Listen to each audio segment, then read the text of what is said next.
మన ఫ్యామిలీ అందరికీ హాయ్ అండి. పిల్లలు వచ్చారు కదా, దేవుడికి పెట్టుకుందామని తోటలోకి అయితే వెళ్ళినాము. అంటే చాలామందికి తెలుసు ఉప్పలమ్మ అంటే.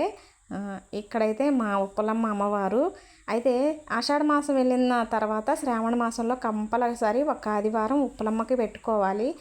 కానీ మేము ఆషాఢ మాసం పూర్తిగా అయిపోయేదాకా మాకు కలవక లాస్ట్ ఆదివారం ఉప్పలమ్మకు పెట్టుకుందామని అన్నీ రెడీ చేసుకొని తోటకి వెళ్తుంటే మధ్యలో దారిలో చెరువు దగ్గరికి వెళ్ళేసరికి వరద బాగా వచ్చిందంటే అప్పుడు బాగా వర్షాలు పడిన టైంలో అనమాట. వరద బాగా వస్తుందని ఇక వెనక్కి తిరిగి వచ్చేసాము. ఇక ఆ రోజు శ్రావణ మాసం లాస్ట్ ఆదివారం కాబట్టి ఇక ఎలాగో శ్రావణ మాసం అయిపోయింది కదా, పిల్లలు వచ్చాక ఉప్పలమ్మకు కోడిని కోసుకుందాంలే అనుకున్నాం. ఇక కోడిని అయితే కోసేసినాం. ఇక్కడ మా ఆయన గారు కోడిని కాలుస్తున్నారు. నాటుకోడి ఎంత బాగా గాలిస్తే కూర కూడా అంత టేస్ట్ వస్తుంది.